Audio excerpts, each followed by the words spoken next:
नमस्कार दोस्तों, आपका बहुत बहुत स्वागत है आपके अपने करेंट हेवन के यूट्यूब चैनल पर। आशा करते हैं इस कुरकुरे बैच का आप बहुत बेसब्री से इंतजार करते रहते हैं।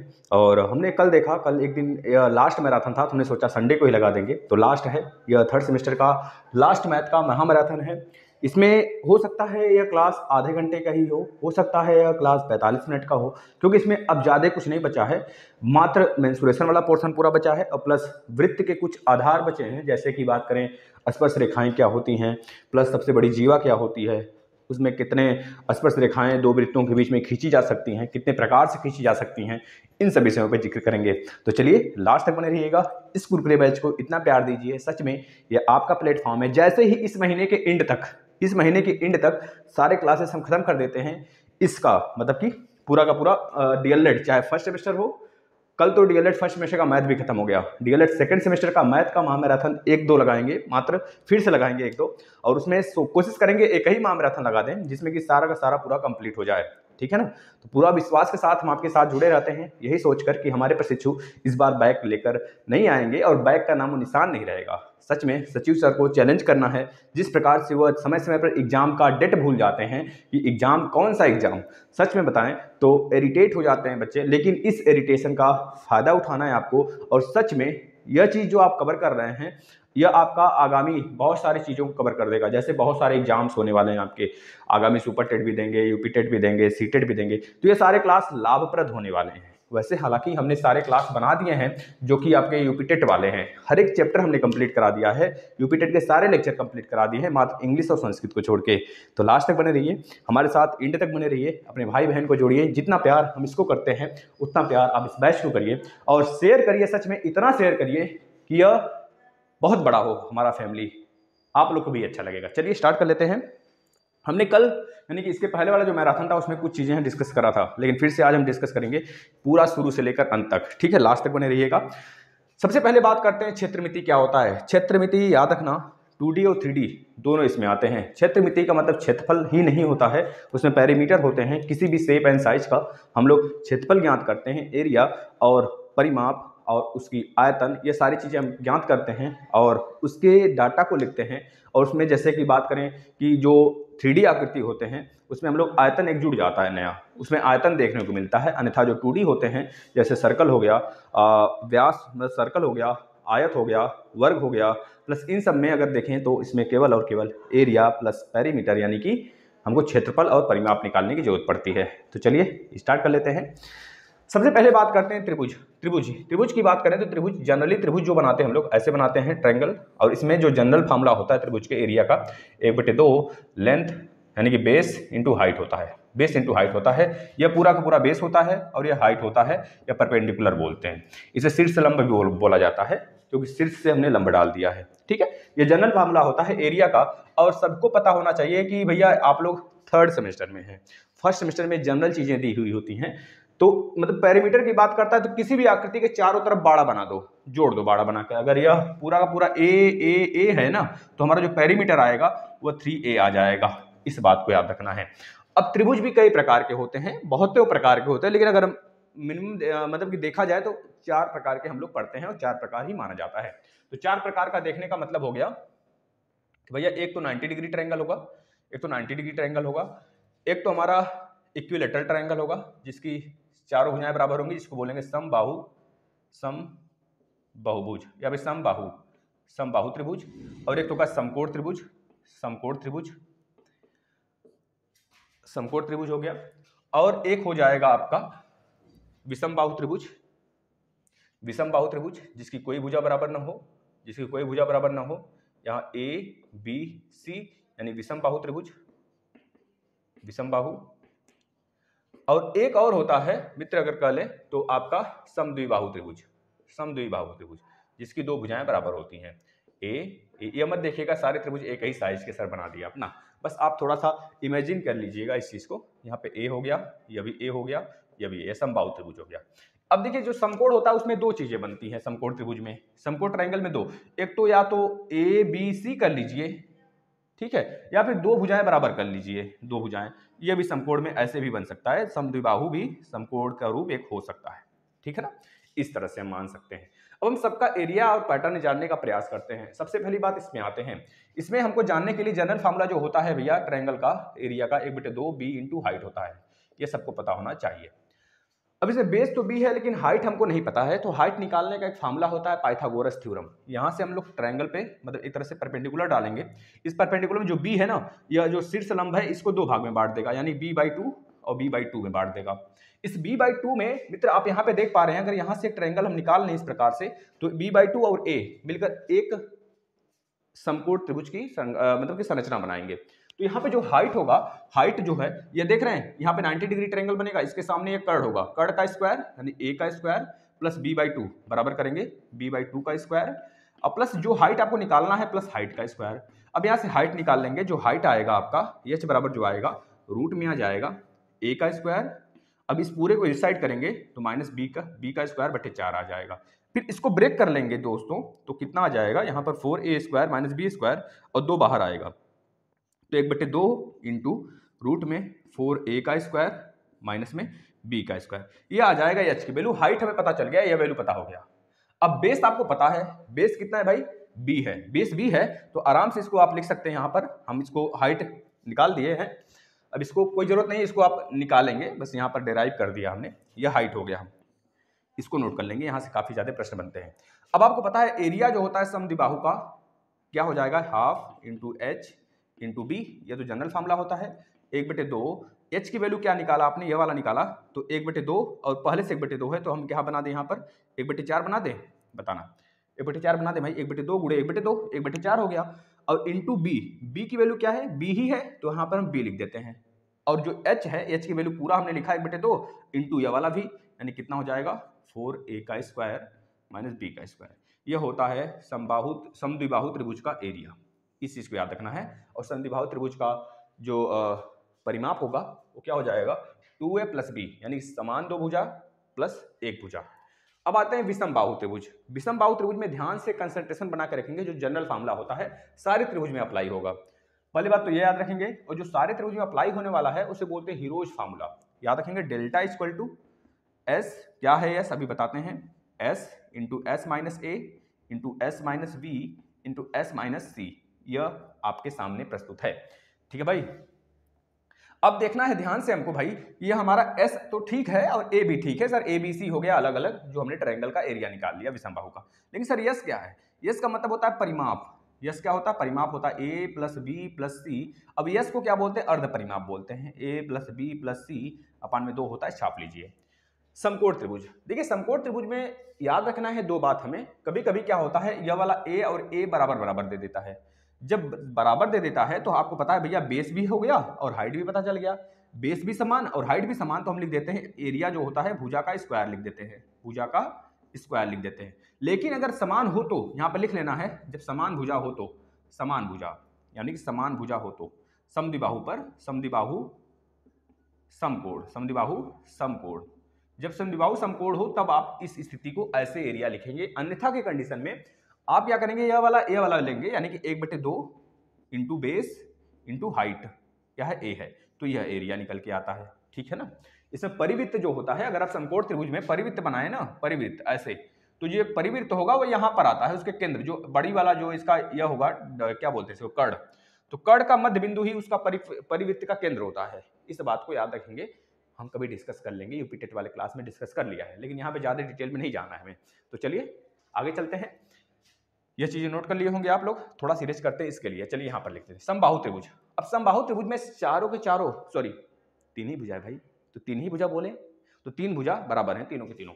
अब जब तीनों भुजा बराबर है मित्र, तो इसमें भी एक समलंब हमको चाहिए, हाइट चाहिए भाई। हाइट कहाँ है इसमें, हाइट तो दिख ही नहीं रहा है सर, तो हाइट यहाँ पर आ गया। अब हमको पता है भैया इसको हम 2 भाग में बांटेंगे तो यहाँ पे 90 डिग्री का एंगल बनेगा। अब यहाँ पे 90 डिग्री यानी a/2 यहाँ पर आएगा और यहाँ पे a/2 आएगा भाई, तो इसमें भी 2 ट्रायंगल बन रहे हैं। तो सेम जैसा हम इसको किए थे वैसे पाइथागोरस इसमें भी फॉलो कराएंगे। ये a जो है ना, ये कर्ण है, तो a का स्क्वायर प्लस में ये हाइट लंब मान लीजिए चाहे आधार मान लीजिए, इसको लंब मान लीजिए चाहे आधार मान लीजिए, बराबर कर लीजिए a का स्क्वायर बराबर h का स्क्वायर प्लस में a अपान में 2 का स्क्वायर। ठीक है भाई, यहाँ से h की वैल्यू निकाल लेंगे भाई, h इक्वल टू रूट में आ जाएगा a का स्क्वायर, ये वाला इधर आएगा तो माइनस a का स्क्वायर बटे 4 हो जाएगा। यहाँ से h की वैल्यू निकाल लीजिएगा दोस्तों, क्या आ जाएगा 4a square minus 3a square, कितना आ जाएगा देखिए 4a square minus 3a square, sorry a square upon में 2, 2 को हमने बाहर निकाल दिया। h की वैल्यू कितनी आ जाएगी, यहाँ पे 4a² माइनस a स्क्वायर करेंगे तो रूट में 3 इंटू a अपान में 2 आ गया। यह हाइट हो गया, जो आपको डायरेक्ट याद रखना है। कितना आ गया हाइट भाई, डायरेक्ट याद रख लेना है। h बराबर रूट में 3 अपान में 2 इंटू a, यह हाइट आ गया। हाइट आ गया तो हमको पता भी, हमको शीर्ष लंब पता चल गया त्रिभुज का, समबाहु त्रिभुज का। अब हम एरिया जनरल फार्मूला लगा देंगे एरिया का। भाई कौन सा जनरल फार्मूला सर जी, बार बार जनरल बोल रहे हैं, b इंटू एच वाला भैया। तो a बराबर कितना हो जाएगा, 1/2 इंटू v की वैल्यू क्या है a इंटू एच की वैल्यू क्या है √3। पता है प्रशिक्षु, हमको कुरकुरे के सिवा कुछ दिखाई नहीं देता है। कुरकुरे और पढ़ाई इस बार इतना रगड़ के पढ़ना है ना कि सच में जो थोड़ी थोड़ी मार्क्स से हर जगह रुक जाता है ना। हाँ, कुछ प्रशिक्षु ये भी पूछ रहे थे कि सर जी अपना जो आपका पेट में आया है मार्क्स उसको दिखा दीजिए, और टेट वाला तो हमने डाल दिया है। भाई देखिए, कोई भी किसी से कुछ भी करके किसी भी संगति में रहिए, लेकिन पढ़ाई जबरदस्त तरीके से रखिएगा, तभी जाके आपके साथी को मनमौला कर देगा आपके लिए। तो सच में बताते हैं मित्र, जिसको चाहिए शिद्दत से चाहिए, चाहे वो पढ़ाई हो चाहे वो कोई और हो, शिद्दत से चाहिए। सच में उसको लग जाना चाहिए कि कोई था हमारे लाइफ में, और सच में चाह लो इतना कि उसके सिवा कोई ना आ सके आपकी ज़िंदगी में। और इस तरह से पढ़ाई को भी और उसको भी, जिसको भी चाहना है चाहते रहिए। और याद रखना प्रशिक्षु, पढ़ाई और वह दोनों पैरेलली भी चल सकते हैं। यह कहावतें बहुत लोगों ने सुना होगा, जब साथ हो तो बहुत सारी चीज़ें की जा सकती हैं, है ना। तो हर एक चीज़ संभव है। और जो बच्चे हमारे पेट का रिजल्ट देखना चाहते हैं, और टेट का और सीटेट का, जो सीटेट और टेट हमारा वैलिड नहीं था, लेकिन हमने डाल रखा है, लगभग 119 नंबर आया है, तो उसको आप देख सकते हैं। फर्स्ट अटैम्प्ट में आया था और काफ़ी ज़्यादा अच्छा नंबर नहीं है मेरे लिए, लेकिन इस बार दिया था तो अच्छा, काफ़ी मतलब कि है नंबर है, देख सकते हैं। लेकिन हमने डाला नहीं, उसको डाल देंगे उसको भी। और इस बार 2022 में फिर से देने वाले हैं, और उसमें पूरा आशा करेंगे 140 प्लस लाकर आपके सामने प्रस्तुत करें। ठीक है, तो आप लोग तैयारी के रूप में बिल्कुल रहिए। और पेट का रिजल्ट देखना है तो पेट में हमारा 79 नंबर है, जो कि लेखपाल का प्री वाला जो एग्जाम कराया गया था। तो अभी मेंस कहाँ हो ही रहा है, तो उसको भी आप देख सकते हैं। जो प्रशिक्षु बोले थे सर दिखा दीजिएगा, तो हम बोल दिए उनसे, आप आके देख सकते हैं प्लेटफॉर्म पे। अन्यथा बस आप प्लेटफॉर्म बड़ा करिए, सारा रिजल्ट जितने अभी तक हमने एग्जाम दिए हैं सब आपके सामने हम एक एक करके दिखा देंगे। देखिए, हमने मतलब जरा से ही रह जाता है, और कुछ चीज़ें ऐसी होती हैं जब सिलेक्शन तक पहुँच आदमी चला आता है, तो सबके लाइफ में होता है। निराशा नहीं होनी चाहिए, निराश नहीं होना चाहिए, है ना। बस लगे रहना चाहिए, हिम्मत मर्दा तो मदद खुदा। ठीक है भाई, चलिए यहाँ पर देखिएगा ए की वैल्यू कितनी आ गई। यहाँ पर देखिए a इंटू ए, और यहाँ पे 2 इंटू 2, यानी a का स्क्वायर, या फिर इसको हटा दो भी, √3 अपान में 4 इंटू ए का स्क्वायर। यह चीज आप कर सकते हैं यहाँ पर ऐसे, ये आ गया a। बस कहानी खत्म। अगर इसमें परिमाप पूछता है पेरीमीटर, तो तीनों a जोड़ दीजिए। तो इसको आप स्क्रीनशॉट ले सकते हैं, तीनों ट्रायंगल, चारों ट्रायंगल का फटाफट ले लीजिए। इसके बाद आगे चलते हैं, किसके तरफ चलें आगे, आयत और वर्ग की तरफ। ठीक है ना, चलिए अभी क्वेश्चन भी कराना है इस पे। छोटा सा ही लेक्चर होगा, शायद ही 30 मिनट से ऊपर जाए, 30 मिनट के आसपास में बनेगा, कोई घबराने की बात नहीं है। आप लोग देखते चलिए भाई।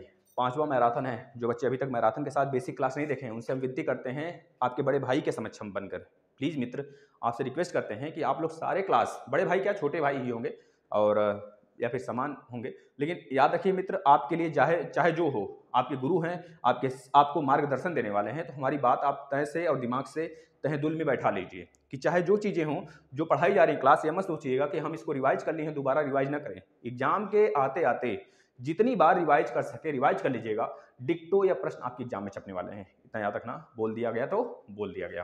ठीक है भाई, तौल तौल के बोला जाता है, तौल तौल कर। ठीक है भाई, तो अब देखिए वर्ग में आपको पता है, वर्ग और आयत दोनों हम साथ पढ़ाएंगे आपको, वर्ग और आयत दोनों साथ पढ़ेंगे। और वर्ग और आयत में एकमात्र अंतर है भाई, क्या अंतर है ध्यान से देखना। वर्ग और आयत में, वर्ग में जो विकर्ण होते हैं दोस्तों, वह 90 डिग्री पे काटते हैं, हमेशा 90 डिग्री पे काटेंगे। यह 90 डिग्री होता है, यह 90 डिग्री होता है। क्या होता है, 90 डिग्री होता है। लेकिन आयत में जो विकर्ण होते हैं, जिसे डायगोनल बोलते हैं, D1 और D2, यह 90 डिग्री पे नहीं काटते हैं दोस्तों।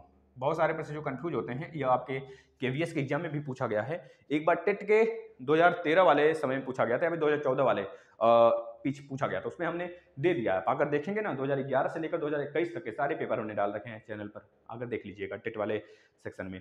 तो यह 90 डिग्री पे नहीं काटते हैं, लेकिन यह 90 डिग्री पे काटता है भाई, क्योंकि थ्योरेटिकल ही पूछा जाता है अधिकतर आपके सुपर टेट में भी। ये मत सोचना कि ऐसे ही कुछ पूछ लिया जाएगा ना, बहुत ईजी पूछता है और बहुत ही नॉर्मल तरीके से पूछता है, जिससे कि अभ्यर्थी सच में उतना गिर कर नहीं पढ़ के गया होता है, तो सच में वहां पर जाकर गिर ही जाता है।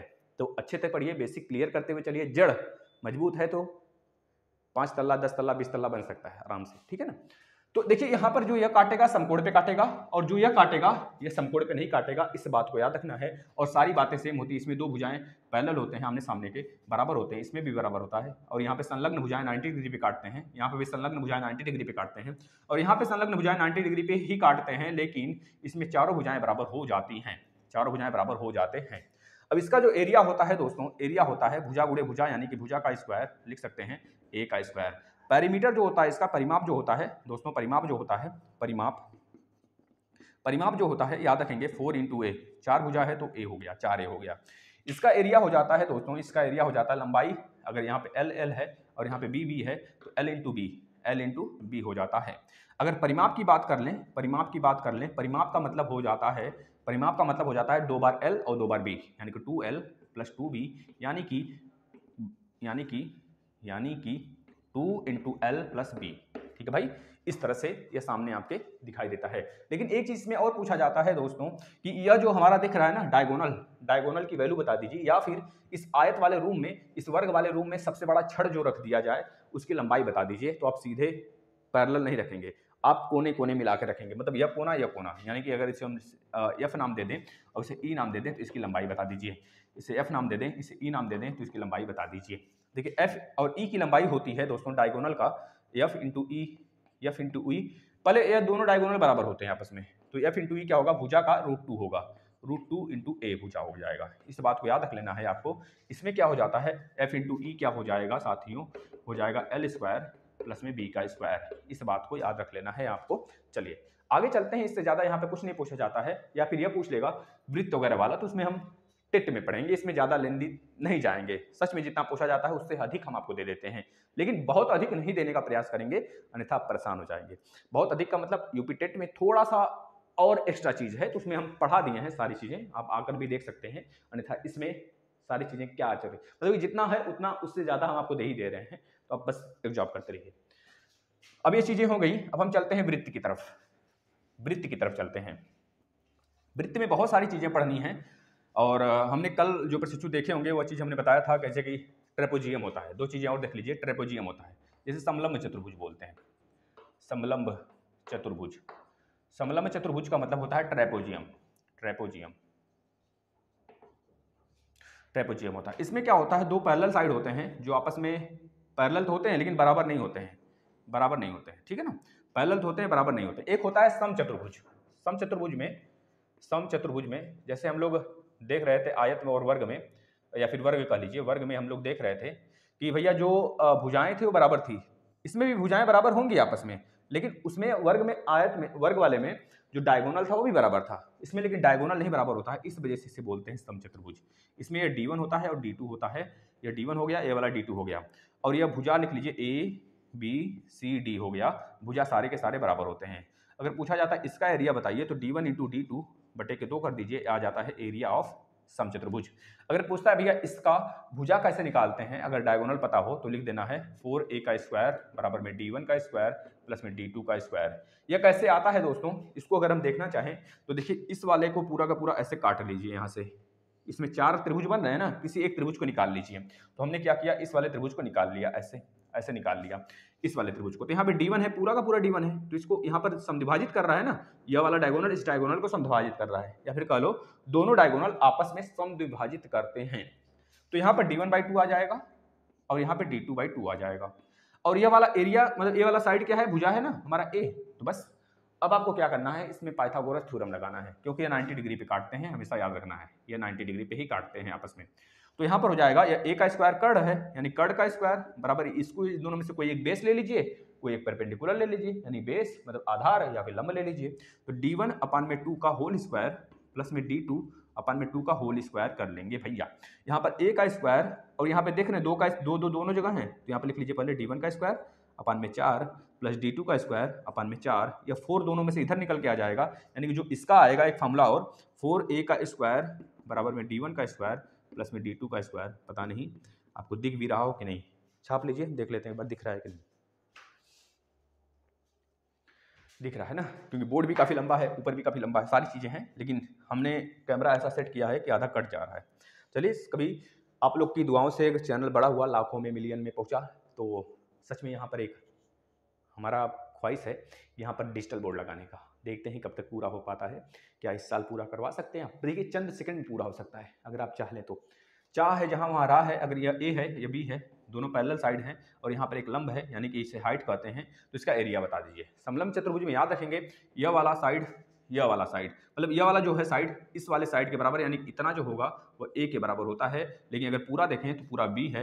याद रखना, यह वाला एरिया, यह वाला साइड और यह वाला साइड बराबर होता है आपस में, यानी कि b माइनस a/2 कह लीजिए इसको, और क्या कह लें इसको छोड़ दीजिए, बस यह कह लीजिए इतना इतना बराबर है। तो हमको पूरे से नहीं मतलब है, हमको बस पैरेलल साइड इसके एरिया से मतलब है। तो एरिया इक्वल टू ट्रेपेजियम का एरिया कितना आता है, पैरेलल साइड का प्लस बटे 2 इंटू हाइट कर लेते हैं। इस बात को याद रखना है, ठीक है भाई। यहाँ से प्रश्न बनते हैं, आपके एग्जाम में बने भी हैं और हम क्वेश्चन भी कराने वाले हैं अभी का भी, ठीक है भाई। छाप लीजिए। अब चलते हैं किसकी तरफ, वृत्त की तरफ। वृत्त में धुआं धुआं उड़ाते हैं, फिर इसके बाद 3D की तरफ चलते हैं।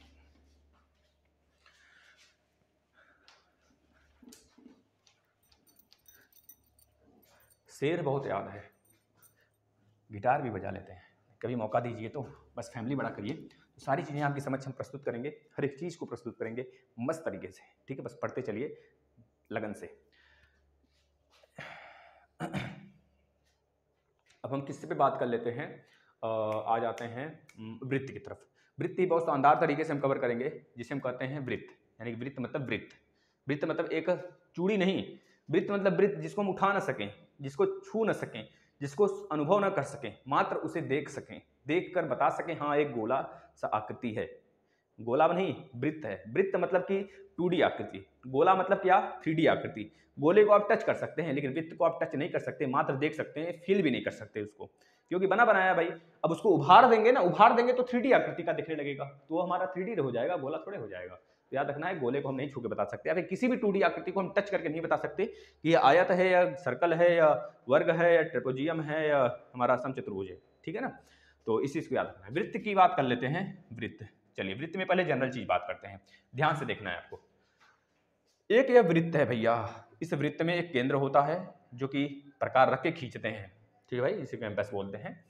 इस वृत्त से कहीं भी आप एक लाइन, मतलब इस केंद्र से कहीं भी एक लाइन खींच देंगे, इसके सेंटर ऑफ मतलब कि सर्कल के परिकेंद्र पर, मतलब सॉरी, एक मतलब कि उसके ऊपर यहाँ पर, है ना। तो कोई भी एक लाइन ऐसे खींच देंगे तो सारे के सारे क्या कहलाएंगे, रेडियस कहलाएंगे। इसमें कितने रेडियस बन सकते हैं किसी एक वृत्त में, तो हजारों लाखों सैकड़ों, कितना कह लो, अनंत बनते हैं, बस ये मान लो, इसका कोई गिनती नहीं है। अगर पूछा जाए कितने त्रिभुज किसी एक वृत्त में कितने रेडियस बनाए जा सकते हैं, तो मतलब कि कोई लिमिट नहीं है, ठीक है ना, चाहे जितना बना सकते हो। अगर बोला रहता है 10, 5 इनफाइनाइट, तो इनफाइनाइट पे आंसर लगा देते हैं। अगर पूछा जाता है किसी वृत्त में किसने कितने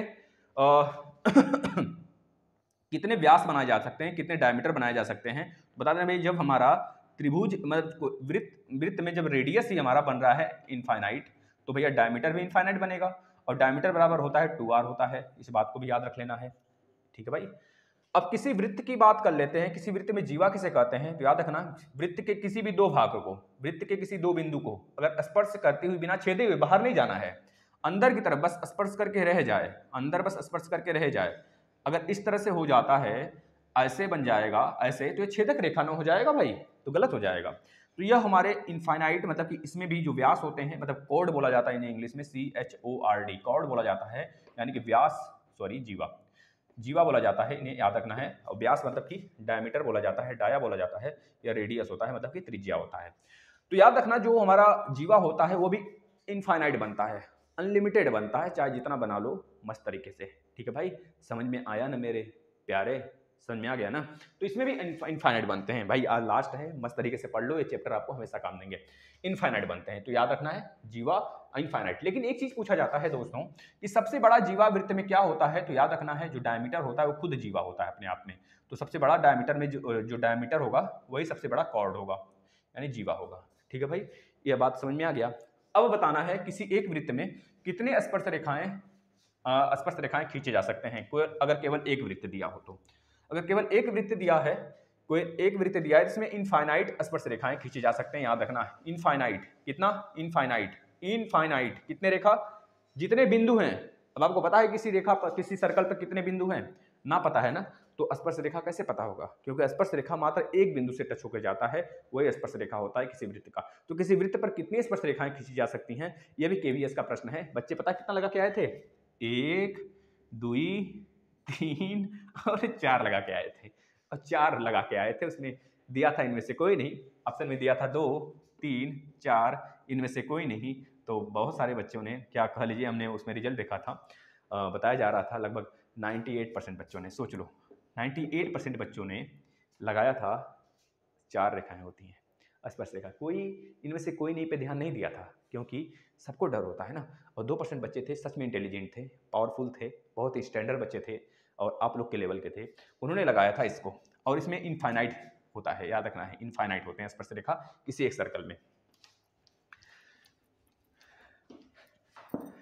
अब आ जाते हैं 2। किसी भी 2 सर्कल को अगर हम देखें, किसी भी 2 सर्कल को देखें तो इसमें कितने स्पर्श रेखाएं खींची जा सकती हैं? तो बता देना भैया, 1 2 3 और 4 स्पर्श रेखाएं खींची जा सकती हैं किसी भी 2 वृत्त में। किसी भी 2 वृत्त के अगर अंतःवृत्त मतलब बाहर बाहर रखे हो तो 4, अगर कोई अंतःवृत्त बना दिया जाए, संकेंद्रित हो या ना हो, बस अंतःवृत्त अगर बना दिया जाए तो केवल और केवल 1 स्पर्श रेखाएं खींची जा सकती हैं। इस बात को भी याद रखना। अगर समान केंद्र वाली 2 वृत्त बना दिया जाए, समान केंद्र वाली 2 वृत्त बना दिया जाए तो उसमें स्पर्श रेखाएं कितनी खींची जा सकती हैं? बता देना, एक भी नहीं खींची जा सकती हैं। ठीक है भाई। अगर एक दूसरे को काटती हुई स्पर्श 2 वृत्त बना दिया जाए तो इसमें कितने स्पर्श रेखाएं खींची जा सकती हैं? तो बता देंगे 1 रेखा और 2 रेखा खींची जा सकती हैं। इस बात को याद रखना है आपको। ठीक है भाई, यह सारा कंडीशन था जो हमने बताया आपको। अभी चलेंगे, अब हम छेदक रेखा पे आते हैं। छेदक रेखा किसे कहते हैं किसी वृत्त का? तो याद रखना है, किसी वृत्त की जो छेदक रेखा होती हैं वह इस प्रकार से काट कर निकल जाती हैं। किसी वृत्त में छेदक रेखाएं कितनी हो सकती हैं? बता देना है, इनफाइनाइट हो सकती हैं किसी वृत्त में छेदक रेखाएं। छेदक रेखाएं क्या होती हैं? छेदक रेखाएं क्या होती हैं? किसी वृत्त को छेद दें, मतलब आर पार निकल जाएं, है ना, इस तरह से कह लो, उसे कहते हैं छेदक रेखाएं कहते हैं। ठीक है भाई, छेदक रेखाएं कहते हैं। अब एक चीज और समझ लेना यहीं पर, फिर हम आगे चलते हैं तो ज्यामिति का पोर्शन हो जाएगा, लेकिन हम समझा देते हैं आपको थोड़ा सा। किसी वृत्त पर, किसी वृत्त के बाहर से कोई बिंदु P हो, उस P से 2 स्पर्श रेखाएं अगर खींची जाएं, A और B खींच ली जाएं, तो बताना है इस स्पर्श रेखाओं की लंबाई कितनी होगी। अगर एक का लंबाई x है तो दूसरे का लंबाई बता दो, तो बता देना है x होगा। इस बात को याद रखना है, दोनों की लंबाई बराबर हो जाएगी। लेकिन इस स्पर्श रेखा से केंद्र पर जो कोण बनाया जाएगा वो किस एंगल का बनाया जाएगा? बता देना, 90 डिग्री का एंगल बनाया जाएगा। 90 डिग्री का एंगल बनाया जाएगा। और इस केंद्र से अगर हम इस P को मिला दें तो याद रखना है, यह बन जाते हैं हमारे सर्वांगसम, यानी कि समरूप त्रिएंगल, समरूप त्रिभुज बन जाते हैं। यानी कि जब एक भुजा बराबर, दोनों में यह वाली भुजा बराबर हो जाएगी और एक एंगल बराबर हो जाता है, तो तीसरा भुजा तो कॉमन तो है ही, यह भुजा तो कॉमन तो है ही, मतलब एंगल साइड से यह पूरा का पूरा सर्वांगसम हो जाएगा। यानी कि यह वाला एंगल जो होगा इस एंगल के बराबर होगा और यह वाला एंगल जो होगा इस एंगल के बराबर हो जाएगा। ठीक है भाई। अब कुछ चीजें और हैं, ध्यान से देख लेना है आपको। अगर ये पूरा का पूरा वृत्त है हमारा, इस वृत्त में एक छेदक रेखा ऐसे ऐसे जा रही है, किसी एक पॉइंट पे मिल रहा है, जाके ऐसे किसी एक पॉइंट पे मिल रहा है P पर। यहाँ पर इसका पॉइंट नाम A दे दें, इसका पॉइंट B दे दें, या C दे दें, या D दे दें। तो अगर यह पूरा का पूरा डिस्टेंस आपको दिया हो, P से A तक का डिस्टेंस मान लेते हैं x दिया है, P से A तक का डिस्टेंस x दिया हो आपको, और यह वाला डिस्टेंस आपको y दिया हो, और यहाँ पे C से D तक का जो डिस्टेंस दिया है आपको दे दिया है भैया, मान लेते हैं K दिया है, और D से P तक का डिस्टेंस जो दिया हो आपको मान लेते हैं Q दिया है। तो आप खुद बताइए इसका रिलेशन कैसे बनाते हैं? तो याद रखना है, x इंटू वाई बराबर K इंटू क्यू। इस बात को याद रख लेना है, आपका बहुत ज्यादा इंपॉर्टेंट हो जाता है। अगर कभी कभी क्या काम करता है भाई, कभी कभी क्या काम करता है, इस वृत्त में जो यह छेदक रेखा है इसको क्या काम कर लेता है, यह ना ही पूरा का पूरा छेदता है और बस स्पर्श करके गुजार देता है, बस स्पर्श करके गुजार देता है ऐसे। तो यहाँ पर एक पॉइंट हम ले लेते हैं C। तो पूछता भी है इसमें बता दो, ये वाला अगर साइड हमारा क्यू है तो इसका फार्मूला क्या हो जाएगा? तो बता देंगे क्यू का स्क्वायर बराबर जो यहाँ पर x इंटू वाई है वही छाप लीजिए, यह हो जाता है। ठीक है भाई, यह रहा थोड़ा सा बुरा गणित जो हमने बताया। अब आते हैं जनरल फार्मूले पर, एरिया की तरफ। एरिया और सरकमफ्रेंस। सरकमफ्रेंस का मतलब होता है कि परिधि, किसी वृत्त की परिधि मतलब कि पेरीमीटर। याद रखना, परिधि का मतलब होता है परिधि भाई हिंदी देख लेना, हिंदी में नहीं पता है गलत हो रहा है सही। परिमिति, परिधि यानी कि पैरामीटर, जिसे बोलते हैं परिमाप, परिमाप बोलते हैं। परिमाप कहिए, यह सर्कल के लिए यूज किया जाता है परिधि, और ये होता है परिमाप, याद रख लेना है, जिसे कहते हैं हम लोग सरकमफ्रेंस, सरकमफ्रेंस, और इसे कहते हैं हम लोग क्या, पेरीमीटर। ठीक है भाई ना। अब कोई एक सर्कल है, इस सर्कल का पेरीमीटर क्या होगा, तो याद रखना किसी भी सर्कल का पेरीमीटर होता है यानी परिधि जो होता है, इस पूरे सर्कल में एक चक्कर घूमना, यानी क्या हो जाता है 2πr हो जाता है, फार्मूला नोट कर लेना। ठीक है भाई। अगर इस पूरे सर्कल का एरिया पूछा जाए तो बता देना है πr² हो जाता है, इसको भी याद कर लेना है, आपको छाप लीजिए। अब देखना, अब गुणा गणित स्टार्ट होगा। किसी भी सर्कल में बोला जाए कितने नंबर ऑफ साइकिल घुमाए जाए, कितने नंबर ऑफ साइकिल घुमाया जाए, इसी को घुमा रहे हैं भाई, ऐसे घुमाया, फिर ऐसे घुमाया, फिर ऐसे घुमाया, तो यह कम से कम k किलोमीटर तक चला जाए, k किलोमीटर तक चला जाए। कितना बार घुमाया गया, तो बताएंगे सर एक बार घुमाने पर इस सर्कल का पेरीमीटर 2πr आएगा, तो कितना बार घुमाया गया इंटू n बार घुमाया गया, कितना किलोमीटर चला गया, k किलोमीटर चला गया, k किलोमीटर चला गया। k किलोमीटर को आप 1000 से गुणा कर दीजिएगा, ये आ जाएगा मीटर में। अब यहाँ से कितना चक्कर घुमाया गया यहाँ से निकाल सकते हैं, n बराबर क्या कर सकते हैं, k गुणे 1000 मीटर बटे के 2πr से भाग दे देंगे, n चक्कर घुमाया गया, या n चक्कर का फार्मूला आ जाता है। ठीक है भाई मेरे।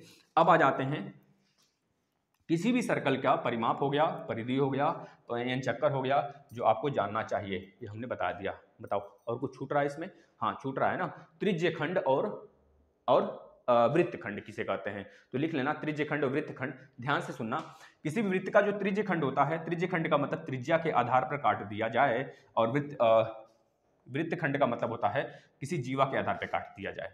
समझ गए ना भाई। यह होता है बड़ा वाला बड़ा वृत्तखंड, बड़ा वृत्तखंड, और यह वाला होता है छोटा वृत्तखंड, छोटा वृत्तखंड हो जाता है।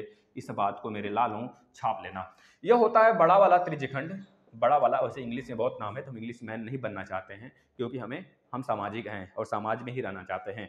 आप जैसे हम भी हैं, हम भी इसी मिट्टी में पले बड़े हैं, हमारे यहाँ भी खेती होती है, आपके यहाँ भी खेती होती है, हम भी गाँव के हैं, आप भी गाँव के हैं, हम लोग सब मीडियम फैमिली के बिलोंग करते हैं, तो हम यही सोचते हैं कि सब कुछ आपको दे दिया जाए फ्री में। तो सच में इस कुरकुरे का जो सम्मान है अब बना के रखें इस कुरकुरे बैच से, बस यही कहना चाहते हैं। भैया बड़ा वृत्तखंड हो गया, बड़ा त्रिज्यखंड हो गया, इसे क्या बोलेंगे, त्रिज्यखंड। भैया त्रिज्या कैसे लिखते हैं भूल गया, देखो हमने लिख लेना भाई त्रिज्यखंड, त्रिज्यखंड। और यह क्या होता है, छोटा त्रिज्यखंड, छोटा त्रिज्यखंड हो जाता है, छोटा त्रिज्यखंड हो जाएगा। इस बात को याद रखना। त्रिज्यखंड किसे कहते हैं, वृत्तखंड किसे कहते हैं। अगर किसी वृत्त को त्रिज्या के आधार पर काट दिया जाए तो हम बोलते हैं उसे त्रिज्यखंड। अगर किसी वृत्त को जीवा के आधार पर काट दिया जाए तो इसे क्या बोलते हैं, वृत्तखंड बोलते हैं। ठीक है भाई, इतनी चीजें क्लियर हैं। पूछा गया है, इस पे एक चैप्टर है आपका, छेदक पर, स्पर्श रेखा पर एक चैप्टर है जो हमने चंद सेकंड में खत्म कर दिया।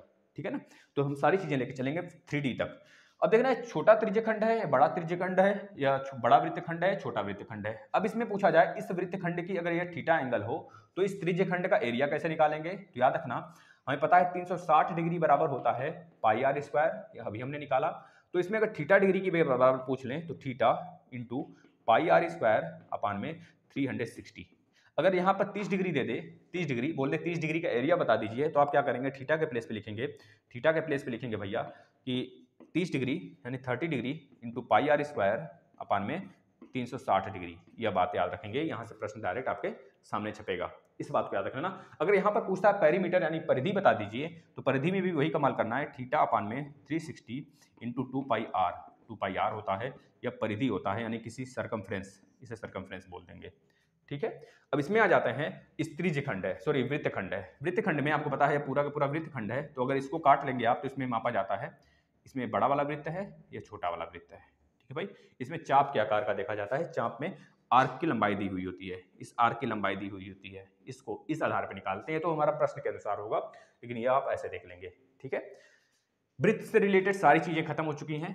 अब और कुछ छोटी मोटी चीज बची हैं क्या, कुछ बची हैं तो बता दें भाई, कुछ नहीं बचा है। अब हम चलते हैं घन की तरफ, घन घनाभ है ना, उसकी तरफ चलते हैं।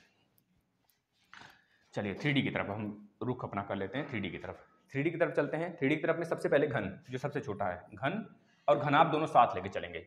जो घन बनता है वह हमारा वर्ग से बनता है, और घनाभ जो होता है आयत से बनता है, आयत से। यह बनता है वर्ग से। याद रखेंगे, वर्ग को जब उठा देते हैं तो 3D आकृति वो क्या कहलाता है, प्रिज्म कहलाता है। प्रिज्म और पिरामिड में अंतर है। पिरामिड में क्या होता है कि हर कोना जाकर एक जगह मिल जाता है, चाहे जिस भी आकृति का कोना हो वो जाकर एक जगह मिल जाएगा, उसे बोलेंगे पिरामिड। लेकिन प्रिज्म में क्या होता है, बस जैसे कोई शेप बना हो 2D में, उसे उठा दो पूरा शेप को, वो हो जाता है हमारा, बस हाइट देने से वो प्रिज्म हो जाता है। तो याद रखेंगे प्रिज्म को ही हम क्या कहते हैं, 3D आकृति कहते हैं, घन घनाभ।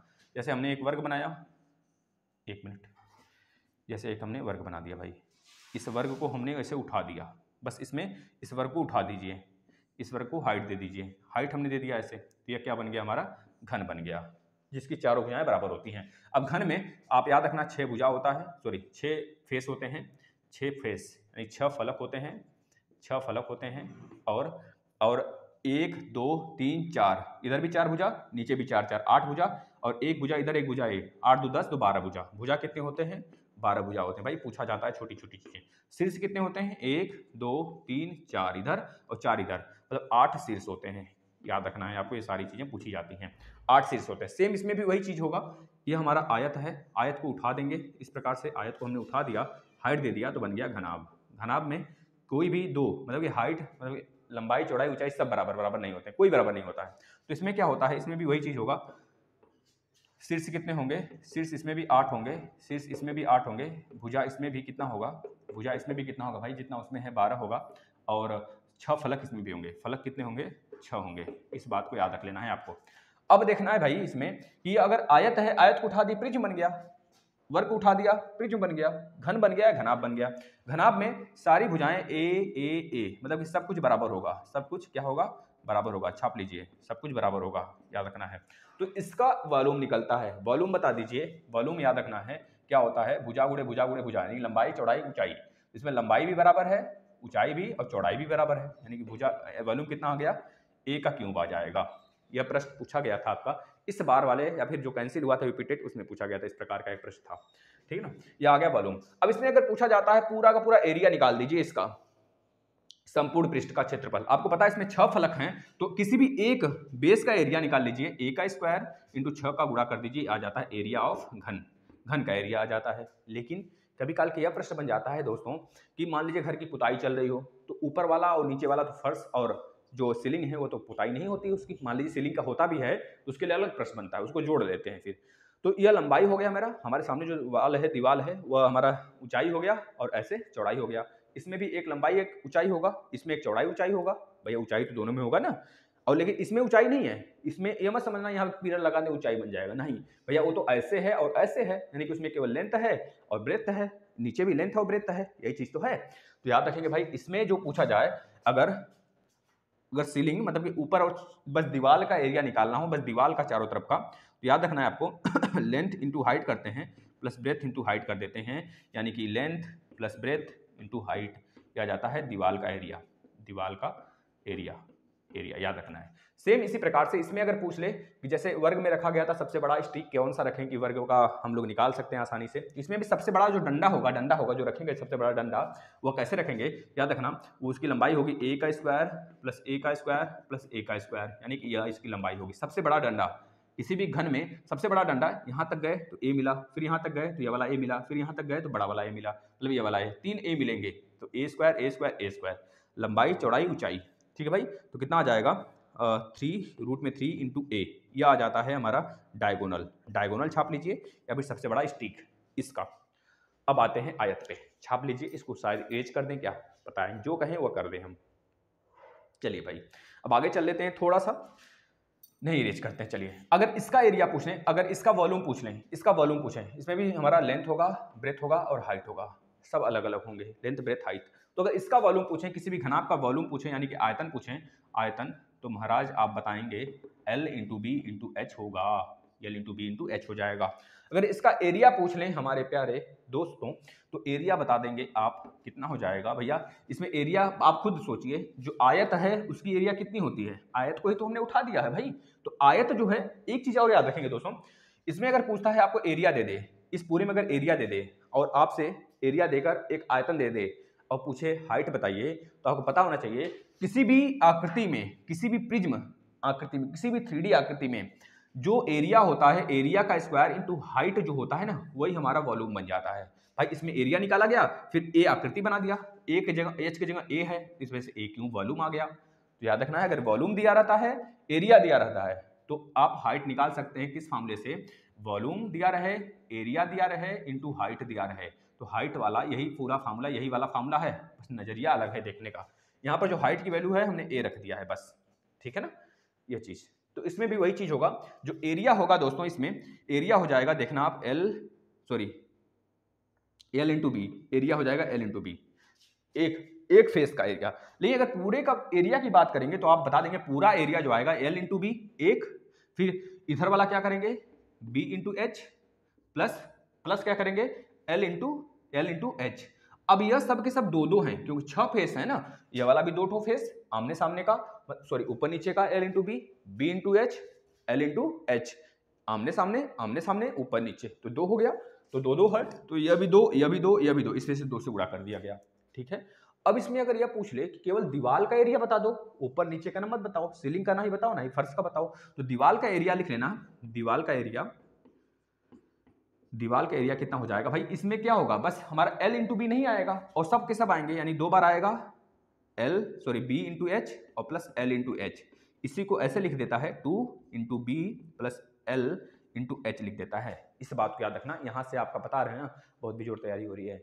किसका आप तैयारी कर रहे हो, डीएलएड का पेपर देने वाले हो ना, ये मैराथन डीएलएड के नाम से, लेकिन मित्र ये जादुई छड़ी है। अगर इसको आप सारा मैराथन देखते हैं, सारे क्लास देखते हैं हमारे, तो आप सुपर टेट फोड़ोगे, सारे एग्जाम फोड़ोगे, चाहे वो ग्रुप डी आगे आगामी एग्जाम हो, चाहे जो भी एग्जाम हो, सब फोड़ेंगे मित्र, ठीक है। बस आप पढ़ते चलो मस्त तरीके से, ये हो गया, ठीक है भाई। अब इसमें सबसे बड़ा छड़ की बात कर लिया जाए, सबसे बड़ा छड़ की बात करेंगे तो डी बराबर याद रखना है एल स्क्वायर प्लस में बी स्क्वायर प्लस में एच स्क्वायर, छाप लेना बस। यह पूरा का पूरा हमारा 3D आकृति हो गया, किसका, वर्ग का, मतलब सॉरी घन का और घनाभ का। अब हम चलते हैं गोले की तरफ, गोला और शंकु, और एक चीज क्या बचा है, पहले बेलन की तरफ चलते हैं, फिर गोला और शंकु, ठीक है ना, तीनों एक साथ बनाते हैं। छाप लिए, स्क्रीनशॉट भी ले लिए होंगे, आशा करते हैं यही कि आप लोग मस्त तरीके से पढ़ाई कर रहे हैं भाई। उसके बाद ये सेशन समाप्त करते हैं, कुछ चीजें बताकर, कुछ क्वेश्चन बताकर फिर सेशन समाप्त करते हैं ना। देखिए हम यहाँ पर गोला ले लेते हैं, पहले गोला, इस गोला को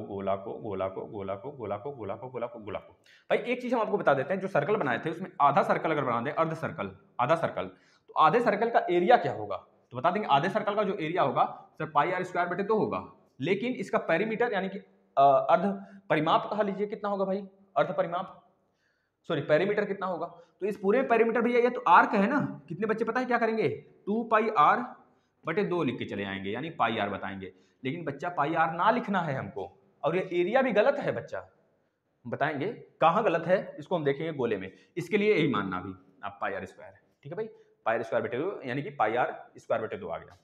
इसमें अगर देखें तो मित्र यह वाला भी तो है क्षेत्र हमारा, क्योंकि हमने बताया था भाई चारों तरफ का जोड़ेंगे तभी जाके हमारा पेरीमीटर आता है, तो ये तो हमारा 2r होगा दोस्तों, ये 2r होगा, और ये हमारा क्या है, ये हमारा पाई आर है, तो पाई आर प्लस 2r यानी कि पाई आर प्लस 2r, यही होगा पेरीमीटर, यानी कि सर्कमफ्रेंस ऑफ, आधा सर्कल का सर्कमफ्रेंस। भाई थोड़ा मोड़ा इंग्लिश आ जाता है हमें वैसे इंग्लिश मैन नहीं है, हम हैं आप ही हैं, हमको आप में समझना बस, हम हैं हमारे प्रशिक्षु, हम और हमारे प्रशिक्षु बराबर हैं, बस ये समझ लेना।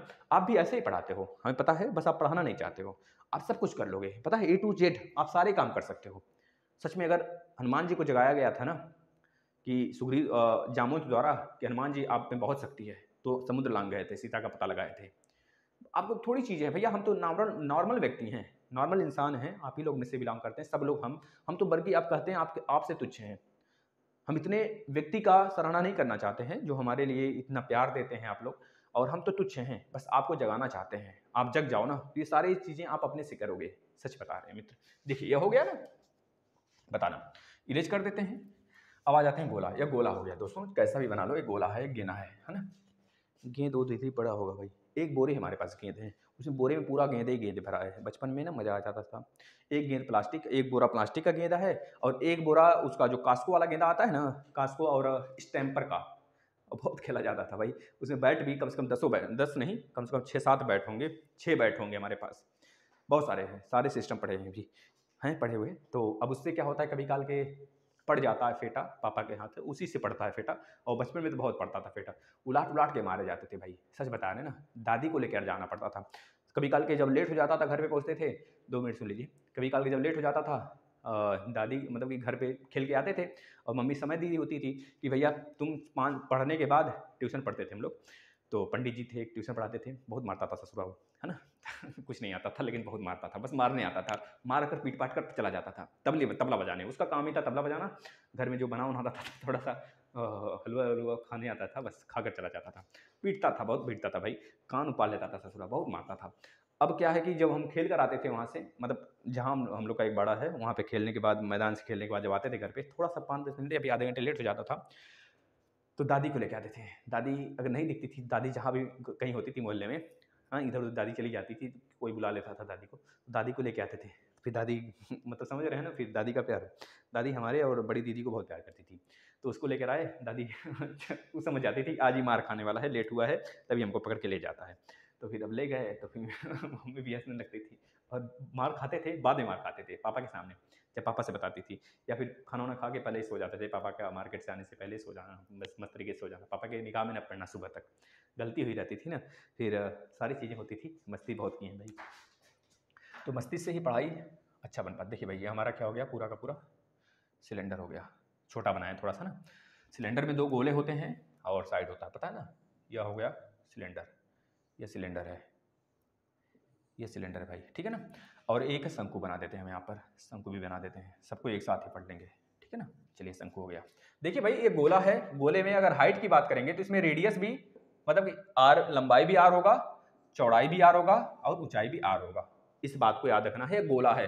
अब देखना खुद आप, एक गोला, 2 गोला, एक गोला ऐसे है, आधा गोला, और आधा गोला ऐसे, और आधा गोला ऐसे, मतलब pi R pi R pi R pi R. 4 गोले को एक, 2 गोले ऐसे, 2 गोले ऐसे, फील करिए, दोनों 4 गोले को ऐसे मिला दिए हैं तो बना है एक बड़ा सा गोला।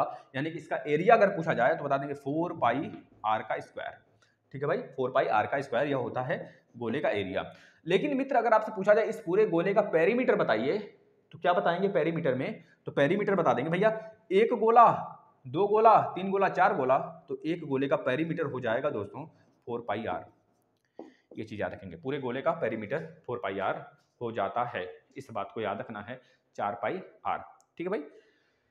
अब इसी गोले को अभी आधा काटेंगे कटोरे आकार का, पहले इसको देख लेते हैं। इसमें यह सिलेंडर है, सिलेंडर में 2 गोले होते हैं, एक गोले का एरिया पाई आर स्क्वायर, एक गोले का एरिया पाई आर स्क्वायर। इसमें कुछ नहीं मित्र, जो गोला है ना, जो सर्कल, उसी को उठा दिया गया है, उसी को हाइट दे दिया गया है, बस यह हाइट हो गया, यह हाइट हो गया, ठीक है भाई। इस गोले का अगर पूछे वॉल्यूम बताइए, तो वॉल्यूम आपको पता है, किसी भी आकृति का वॉल्यूम क्या होता है, 3D आकृति का, उसके बेस का एरिया इंटू हाइट। तो बेस का एरिया क्या है, pi are square into H, H ये वाला एच, तो याद रखना pi are square into H करेंगे तो यह निकल के आता है वॉल्यूम, क्या आता है, आयतन आता है इसका।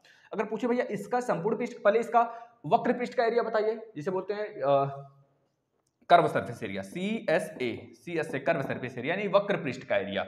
इसको ना इसको जोड़ना है ना इसको जोड़ना है भाई, तो कहेंगे सर जी पहले इसको हमको पता है 2 पाई आर होगा, और इंटू एच कर देंगे तो ये आता है CS से, यानी ये curve surface area, curve surface area, curve क्या बोलते हैं, मतलब कि क्या बोलते हैं भाई, वक्र पृष्ठ का एरिया, वक्र पृष्ठ का क्षेत्रफल। अब संपूर्ण पृष्ठ का क्षेत्रफल की बात करेंगे भाई, तो इन दोनों गोलों का भी इसमें ऐड कर दीजिए, आ जाता संपूर्ण पृष्ठ का क्षेत्रफल, यानी कि संपूर्ण पृष्ठ का क्षेत्रफल, यानी कि TS से total surface area, total surface area, यानी कितना आ जाएगा 2 पाई आर एच, तो रहेगा ही रहेगा यह वाला, और यह दोनों गोले भी ऐड हो जाएंगे, यानी plus pi are square plus pi are square. याद रखना है दोस्तों, इसमें से pi r 2 pi are square हो गया, 2 पाई आर एच प्लस में 2 पाई आर स्क्वायर। अब इसमें से पाई आर कॉमन कर लेंगे, तो पाई आर जैसे ही कॉमन करेंगे दोस्तों, 2 पाई आर कॉमन करेंगे, 2 पाई आर तो बचेगा आर प्लस एच बच जाएगा, राइट आंसर। यानी कि टोटल सरफेस एरिया, संपूर्ण पृष्ठ का एरिया सिलेंडर का 2 पाई आर एच होता है। बस ये चीज याद रखना है इम्तिहान से। अब देखना यह कैसे बना है, यह पता है कैसे बना है, इसी को 3 भाग में काट दो। देखो खुद आप एक ध्यान से थोड़ा देखेंगे तो इस सिलेंडर को अगर 3 भाग में, मतलब ऐसे काट दे बीच में, तो एक तो यहाँ पर शंकु बन रहा है, देखना भाई, एक शंकु ऐसे बन रहा है, एक शंकु ऐसे बन रहा है, अब खुद देखिए, एक शंकु ऐसे बन रहा है, एक शंकु ऐसे बन रहा है। तो जो इसका होता है भैया ना आयतन, इसका जो आयतन होता है पाई आर स्क्वायर का होता है, जो 1/3 हो जाता है। वॉल्यूम जो होता है 1/3 पाई आर स्क्वायर एच हो जाता है। किसका भैया, यह इस वाले का हो जाता है। इस बात को याद रखना है आपको, क्योंकि इसका भी सर्कल का एरिया, बेस एरिया कितना है, पाई आर स्क्वायर है। हाइट क्या है, इसे बोलेंगे हाइट, यह रेडियस होता है, यह हाइट होता है, इसे बोलते हैं सेलेंट हाइट, मतलब तिर्यक ऊंचाई बोलते हैं, एल बोलते हैं, ठीक है भाई। इस एल की वैल्यू बोलता है निकालने के लिए, तो याद रखना पाइथागोरस थ्योरम लगाते हैं, आर का स्क्वायर प्लस एच स्क्वायर बराबर एल का स्क्वायर, एल स्क्वायर बराबर रूट में एच का स्क्वायर प्लस में आर का स्क्वायर होता है। ठीक है मेरे यारों, अब यहां पर देखना है भैया आपको कि इसका टोटल सरफेस, पहले कर्व सरफेस एरिया क्या होता है। कर्व सरफेस एरिया मतलब यह pi R into L, pi R into L, यही होता है इसका कर्व सरफेस एरिया, यानी कि वक्र पृष्ठ का क्षेत्रफल, वक्र पृष्ठ का क्षेत्रफल, वक्र पृष्ठ यानी कि C S A, C S A, C S A curve surface area. ठीक है भाई, अब टोटल सरफेस एरिया कितना होगा भाई, पाई आर एल को इस पाई आर स्क्वायर में ऐड करा देंगे, यानी कि pi are square plus pi R L, यही हो जाता है टोटल सरफेस एरिया किसी भी शंकु का। याद रखना है भाई, यह सारी चीजें हो गई।